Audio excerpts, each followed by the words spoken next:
Hello, ladies and gentlemen. I'm Bob Keyser. This is the Son of Man Urantia Project. Today's episode is Chapter 35, The Stay at Tyre and Sidon. Jesus and the apostles arrived in Sidon on Friday afternoon, June 10th. They entered town a quiet group, all of them deep in their own thoughts about what Jesus had just taught. Each of them grasped part of his message, but none of them understood all of it. They remained around Sidon for almost 2.5 weeks before going north to visit the cities along the coast. Jesus stayed at the house of a well-to-do woman named Karuska, who had been a patient at the Bethesda hospital, and the apostles and evangelists stayed with her friends that lived in the neighborhood. The Syrian woman. In Sidon, there is a Syrian woman named Norana who had heard about Jesus being a distinguished healer and teacher. This woman had a young daughter about 12 years old who suffered from regular seizures. The next day, Saturday afternoon, she took her child to see Jesus. Jesus had told the apostles and evangelists to not let anyone know he was staying with Karuska because he needed some rest. But while his followers did as they were told, Karuska's servant went to Norana's house and urged her to take her daughter to see Jesus. They believed, of course, that the girl was possessed by a demon. When Norana arrived at Karuska's house with her daughter, they were met by the Alphaeus twins, who told them that Jesus needed to rest and could not be disturbed. Norana said that was fine, and that they would stay there until Jesus was done resting. Then Peter tried to reason with her, again saying that Jesus was tired and asking her to go home. But it was all futile. Norana said, "I will not leave here until I have seen your master. I know he can cast the demon out of my child, and I will not go until the healer has looked at my daughter." Then Thomas talked with her, and also met with failure. She said, "I have faith that your master can cast out this demon that terrorizes my child. I have heard of his mighty works in Galilee, and I believe in him. What has happened to you, his disciples, that you would send away those who come seeking your master's help?" At that point, Thomas gave up. Simon Zealous was next to try and get her to leave. And he said, "Woman, you are a Greek-speaking Gentile. It is not right that you should expect the master to take the bread meant for the children of the favorite household and cast it to the dogs." But Norana refused to get mad at Simon and just said, "Yes, teacher, I understand your words. I am only a dog in the eyes of the Jews. But as concerns your master, I am a believing dog. I am determined that he will see my daughter because I know that if he would just look at her, she would be healed. And even you, my good man, would not dare to deprive dogs of the privilege of getting the crumbs that by chance fall from the children's table." Right then, the young girl had a seizure in front of everyone, and Norana cried out, "There, you can see my child is possessed by an evil spirit. If our need does not impress you, it would appeal to your master, who I have been told loves all people and dares to even heal the Gentiles when they believe. You are not worthy to be his disciples. I will not go until my child has been cured." To everyone's surprise, Jesus, who had heard all of this going on through an open window, came outside. He said,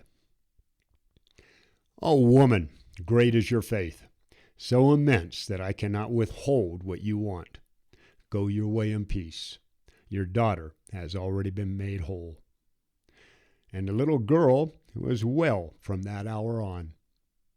As Norana and the child left, Jesus asked them to tell no one what had occurred. But again, while the apostles and evangelists did as he wanted, Norana and her daughter did not. They told so many people across the countryside that a few days later Jesus had to find somewhere else to stay. The next day, when talking with his apostles, Jesus said, "And so it has been all the way along. You can see for yourselves that the Gentiles can have faith in the gospel of the kingdom of heaven and save themselves. It is the truth when I tell you that the Father's kingdom will be taken by the Gentiles if Abraham's children do not show enough faith to enter it." Teaching in Sidon.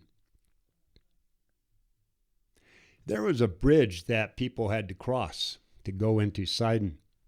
For many of the apostles and evangelists, this was the first bridge that they had ever seen. As they walked over it to Sidon, Jesus said, "This world is only a bridge. You can pass over it, but you should not think about building a home on it." The apostles and evangelists spread out to work in Sidon. Jesus went just north of the city to stay with Justa and her mother Bernice. In the mornings, the 24 would go to Justa's house to meet with Jesus, and then in the afternoons and evenings they would teach and preach in Sidon. The 24 were excited about their reception. It was a fruitful harvest, and during their 6 weeks in Phoenicia, many new converts were added to the kingdom. But years later, the Jews who wrote the Gospels downplayed the apostles' success because at that time so many of their own people were hostile against Jesus. In many ways, these Gentile believers respected Jesus' teachings more than the Jews. Many of these Greek-speaking Syrophoenicians not only understood that Jesus was like God, but also that God was like Jesus. These so-called heathens understood Jesus when he taught that laws are uniform throughout this world and the entire universe, and that the universal Father has no favorites, that God is no respecter of people, nations, or cultures, and that the universe is always dependable and law-abiding. These Gentiles were not afraid of Jesus, and they dared to accept his message. Throughout history, it has not been that people are unable to understand Jesus, but rather that they have been afraid to know him. Jesus made it clear to the 24 that he did not flee from Galilee because he was afraid to confront his enemies. They understood that he was not yet ready for an open clash with established religion, and that he did not want to become a martyr. It was during one of these conversations at Justus's house that Jesus first told his disciples, "Even though heaven and earth will pass away, my truth will not." The focus of Jesus' teaching in Sidon was spiritual progression. He told the apostles and evangelists that they could not stand still, that they must go forward in righteousness or fall back into sin. He warned them to forget those things that are in the past while you push forward to embrace the greater realities of the kingdom. He asked them to not be content with being mere children in the gospel of heaven, but to work to become full sons with God in the divine brotherhood of the kingdom. Jesus said, "My disciples must not only stop doing evil, but they must also learn to do good. You must not only rid yourselves of all conscious sin, but you must also refuse to harbor even the feelings of guilt. If you confess your sins, they are forgiven. Because of that, you must keep your mind free of those types of memories still hanging on from your past." It was Norana's sense of humor along with her insistent faith, that had touched Jesus' heart and begged for his mercy.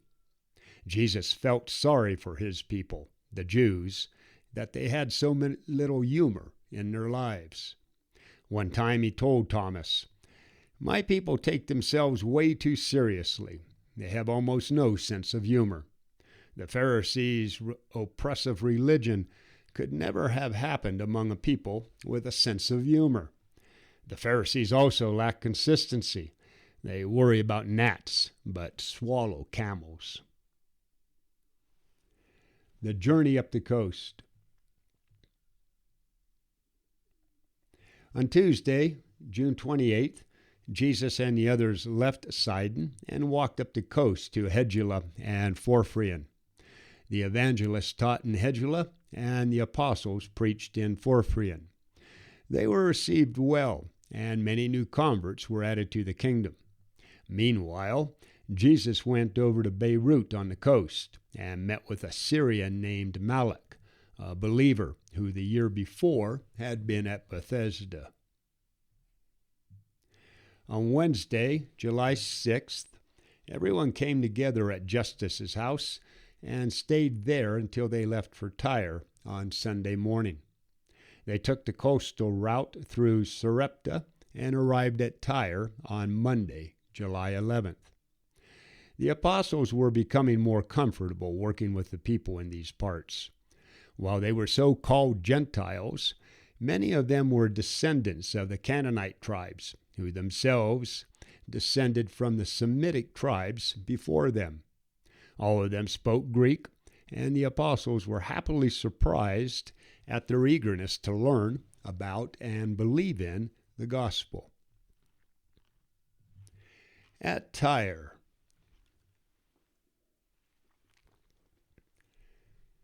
They taught in Tyre for 2 weeks, until July 24th.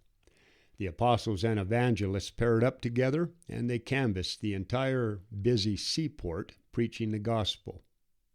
The people in Tyre were a mixed lot, speaking many languages. Again, the gospel was received well, and many new believers were brought into the kingdom.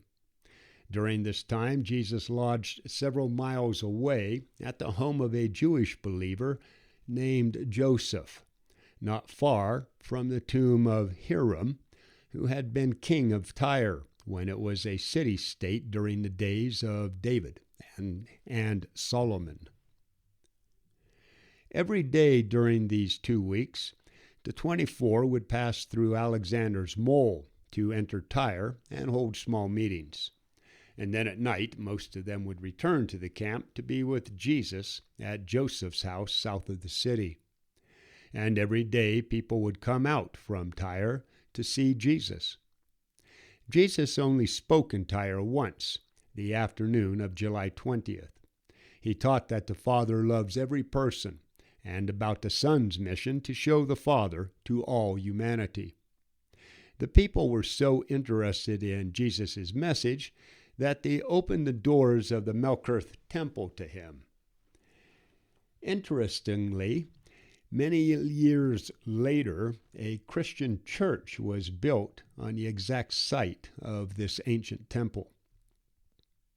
Tyre and Sidon were famous around the world because it was where they made a dye called Tyrian purple or Tyrian purple.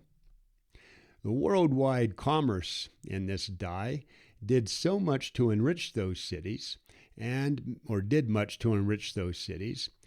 many of the leaders manufacturing the Tyrian purple were believers in the gospel.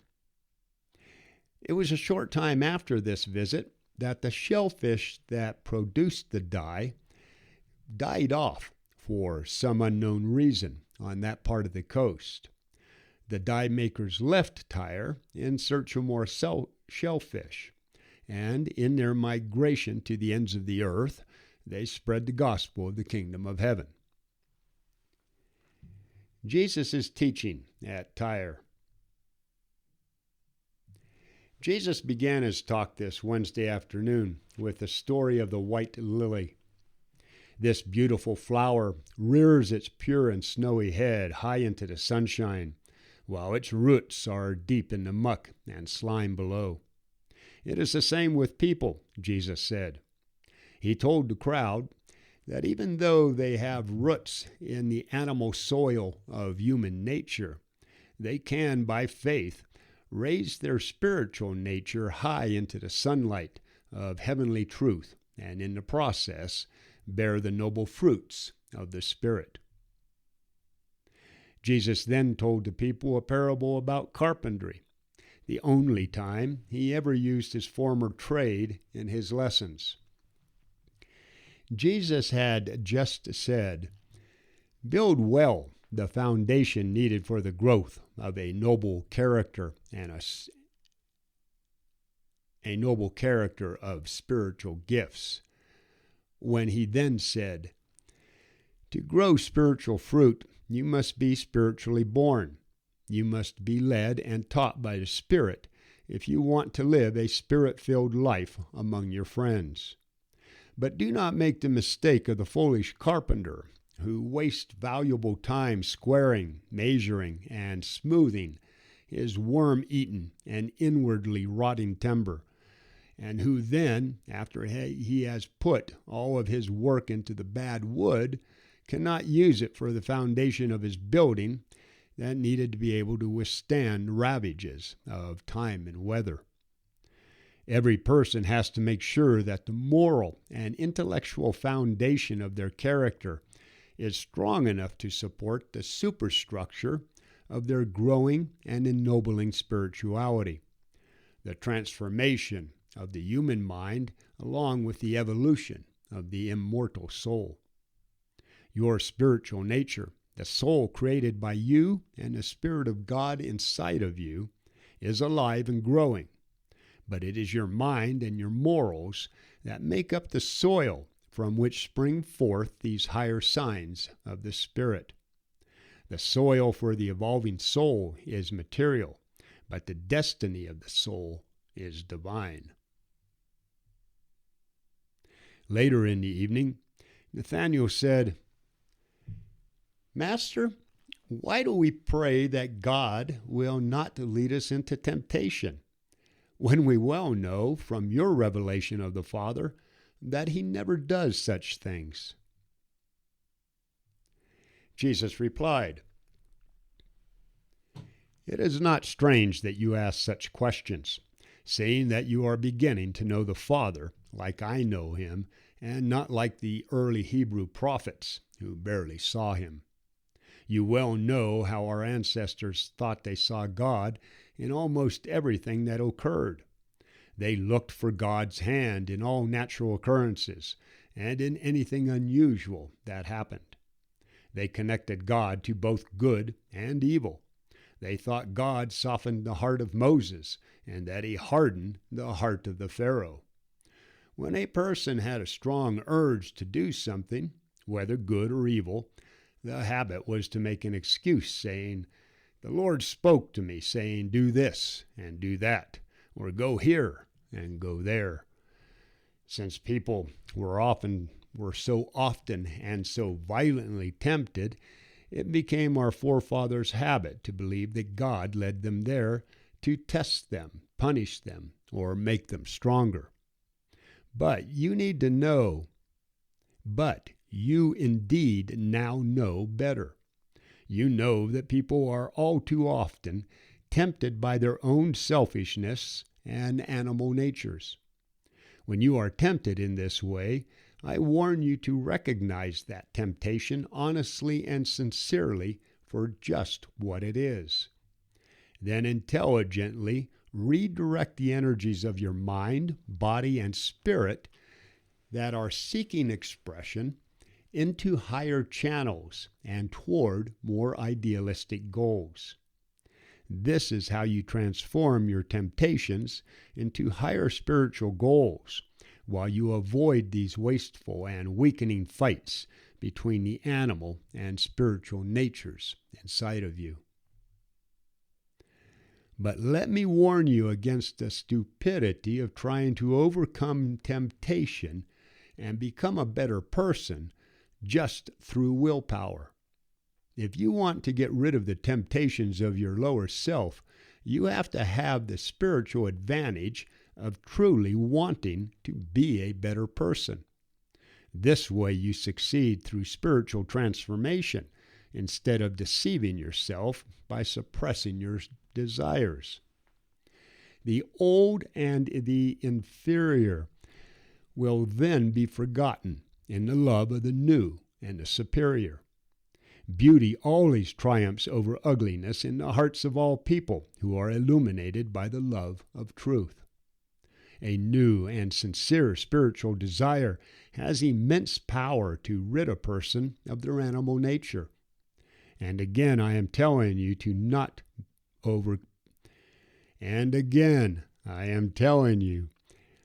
be not overcome by evil, but rather overcome evil with good.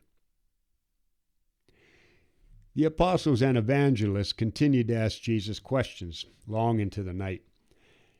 They learned that seasoned wisdom, forceful ambition, and intelligent judgment are essentials of material success, that leadership is dependent on willpower, discretion, natural ability, and determination, and spiritual destiny is dependent on love, faith, and devotion to truth, the hunger and thirst for righteousness, and a wholehearted desire to find God and to be like Him. Do not become discouraged by discovering that you are human. Human nature may tend toward evil, but it is not inherently sinful. Do not be downcast by your failure to forget some of your regrettable experiences. The mistakes that you fail to forget in time will be forgotten in eternity. Lighten your soul's burdens by quickly developing a long-distance view of the expansion of your career throughout the universe.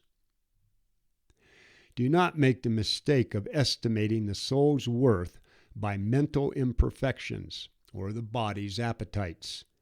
Do not judge the soul or evaluate a soul's destiny by a single unfortunate human episode.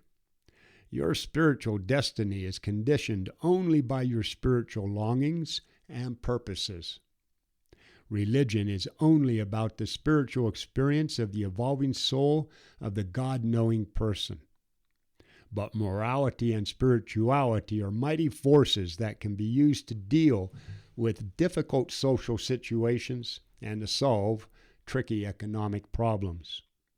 These moral and spiritual gifts make all levels of life richer and more meaningful.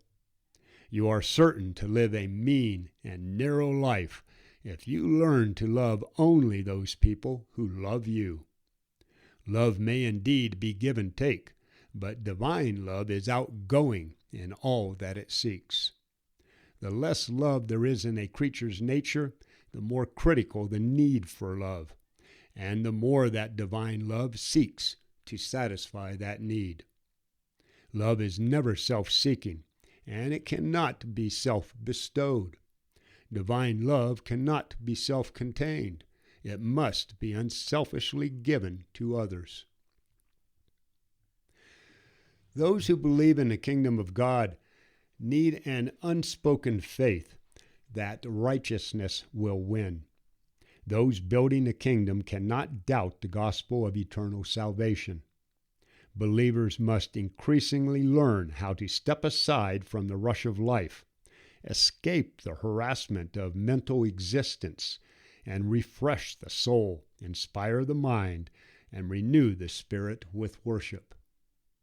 God-knowing people are not discouraged by misfortune or downcast by disappointment. Those who believe in the kingdom of heaven are immune to the depression that comes with life's problems. People who live in the Spirit are not upset by the material world, and those who want eternal life are resourceful at meeting life's problems, and every day they find it easier to do the right thing. A spiritual life eminently increases true self-respect, but that is not self-admiration. Self-respect always includes love and service for others. It is not possible to respect yourself more than you love your neighbor. The one is the measure of the other. As the days pass, every true believer becomes more skillful in bringing others to the love of eternal truth. Are you more resourceful in revealing goodness to humanity today than you were yesterday? Are you a more righteous example this year than you were last year? Are you becoming increasingly artistic in the way you lead hungry souls to the spiritual kingdom? Are your ideals high enough to ensure your eternal salvation, while your ideas are practical enough to make you a useful citizen? In the spirit, your citizenship is in heaven. In the flesh, you are still citizens of earthly kingdoms. Render to the Caesars the things that are material, and to God those that are spiritual. The spiritual capacity of your evolving soul is based on your faith in truth and your love for humanity. But the measure of your strength of character is your ability to resist holding grudges and to not fret in the face of sorrow. Defeat is the mirror you need to use to honestly see who you are. As you grow older and more experienced, are you becoming more tactful? In other words, more skillful and sensitive when dealing with troublesome people? Are you more tolerant living with stubborn friends? Tact is the fulcrum of social leverage, and tolerance is the hallmark of a noble soul. If you possess these rare and charming gifts, you will become more alert and expert in your ability to stay out of unnecessary social misunderstandings. Such wise souls are able to avoid much of the trouble that comes to people who will not grow up, who lack emotional adjustment, and who refuse to grow old gracefully. Avoid dishonesty and unfairness in all your efforts to preach truth and announce the gospel. Do not seek unearned recognition or crave undeserved sympathy. Love, freely love in return, and freely receive from both divine and human sources. But in all other things related to honor and praise, only look for that honestly yours. God-conscious people are certain of salvation, unafraid of life, and honest and consistent. They know how to bravely endure unavoidable suffering, and they do not complain when faced with inescapable hardship. True believers do not grow tired doing well just because they have problems. Obstacles and difficulties only make the lover of truth more excited, resolved, and passionate. The day before Jesus left Tyre to go back to the area around the Sea of Galilee, he called everyone together, and he told the 12 evangelists to take a different route than he and the apostles were going to take. After the evangelists left, they were never again so closely associated with Jesus. The return from Phoenicia. About noon on Sunday, July 24th, Jesus and the 12 apostles left Joseph's house south of Tyre and walked down the coast to Ptolemy. They stayed there for a day ministering to the people, and then the next evening Peter gave a sermon. Tuesday morning, they left Ptolemy, and going inland, they headed east on the Tiberias Road. On Wednesday, they arrived at Joppa and taught the people there. And then on Thursday, they continued northward on the Nazareth-Mount Lebanon trail. They met with believers in Ramah on Friday, stayed over there the Sabbath, and arrived in the small village of Zebulun on Sunday, July 31st. That evening they met with their followers, and then they departed the next morning.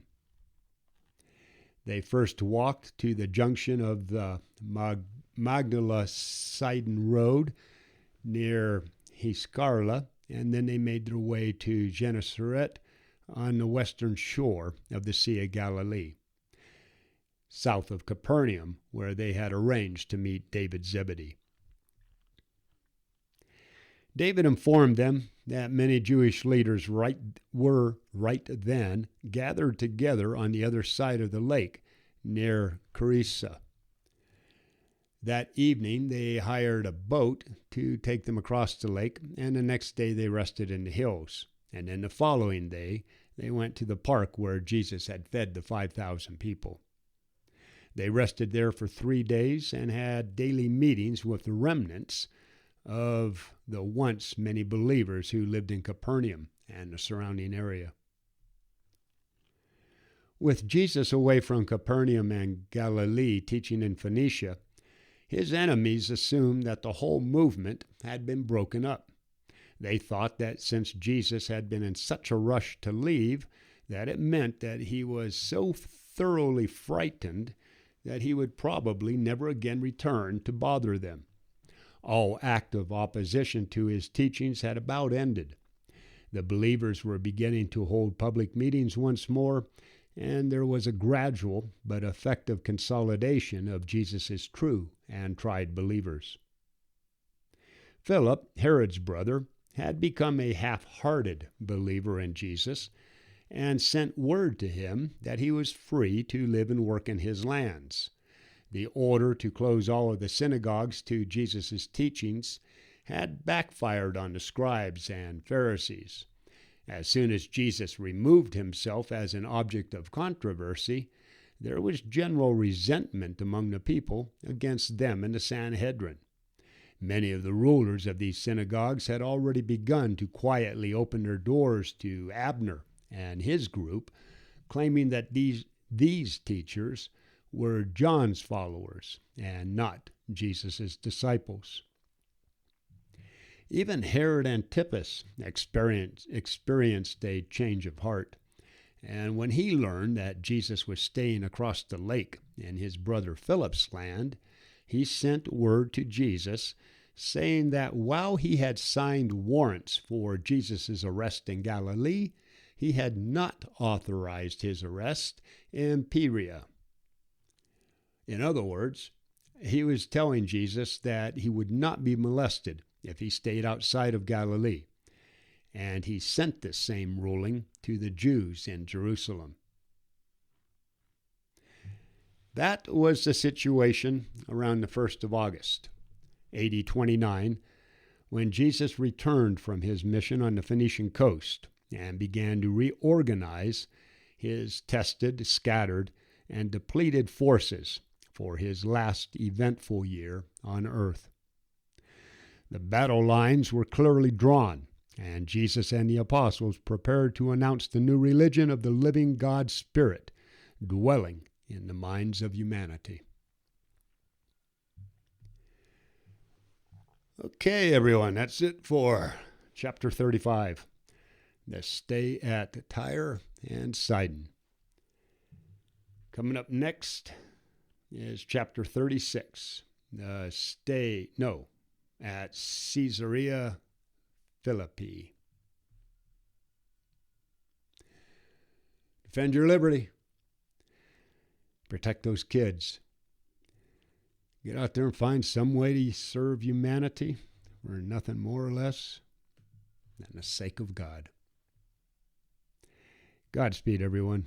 Bobby Keyser, out here.